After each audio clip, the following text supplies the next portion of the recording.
ஹலோங்க. Today Friday. So அதான் morning எந்திச்சோனே ஒரு பூஜை போட்டாச்சு. ஸோ நெக்ஸ்ட்டு டுடே லேட் ஆயிடுச்சுங்க ஆஃபீஸ்க்கு. ஸோ அதனால நான் ரேப்பிடோ புக் பண்ணிட்டேன். ஆம் ரேப்பிடோவோட ஹெல்மெட் வந்துட்டு எனக்கு சுத்தமா புடிக்கல. ஏன்னா, அது என்ன சேஃப்டி பண்ணுன்னு பார்த்தா, நான் தான் அத சேஃப்டி பண்ற மாரி இருந்துச்சு. அண்டு ஆஃபீஸ் ரீச் ஆயிட்டேன். ரீச் ஆனோனே இன்னைக்கு வந்துட்டு ஃப்ரைடேனால பெருசா யாருமே இல்ல ஆஃபீஸ்ல. அவ்வளவா நம்மளுக்கு க்ரவுட் இருக்காது. ஸோ அதுக்கப்புறம் நான் ஒரு குட்டி மிரர் செல்ஃபி எடுத்துட்டு, ஒரு காஃபி அப்படியே எடுத்துட்டு வந்துட்டு நான் வந்து ஒர்க் ஸ்டார்ட் பண்ணிட்டேன். ஸோ கொஞ்சம் மீட்டிங்ஸ் எல்லாமே இருந்துச்சு. ஸோ அதெல்லாமே அப்படியே பார்த்துட்டே இருந்தேன்.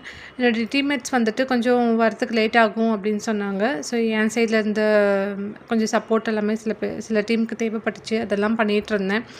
அதுக்கப்புறம் வந்துட்டு சம்டைம்ஸ் வந்துட்டு அலாரம்லாம் அடிச்சிட்டு இருந்துச்சு. என்னன்னு தெரியல.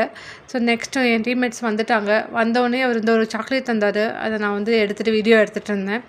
நெக்ஸ்ட்டு வந்து ஈவினிங் மேல ஒரு 3:40க்கு மேல ஓகே ஒரு டீ குடிக்கலாம்னு சொல்லிட்டு, இங்க ஆஃபீஸ்ல நெறைய கஃபேட்டேரியா இருக்கு. அங்க போய் ஒரு டீ சாப்பிட்டுட்டு, அதுக்கப்புறம் டீ அண்ட் சமோசா சாப்பிட்டுட்டு, தென் ஒரு மிக்ஸ் பவுல் சாப்பிட்டுட்டு, ஈவினிங் வந்துட்டு டே முடிச்சாச்சுங்க இன்னையோட.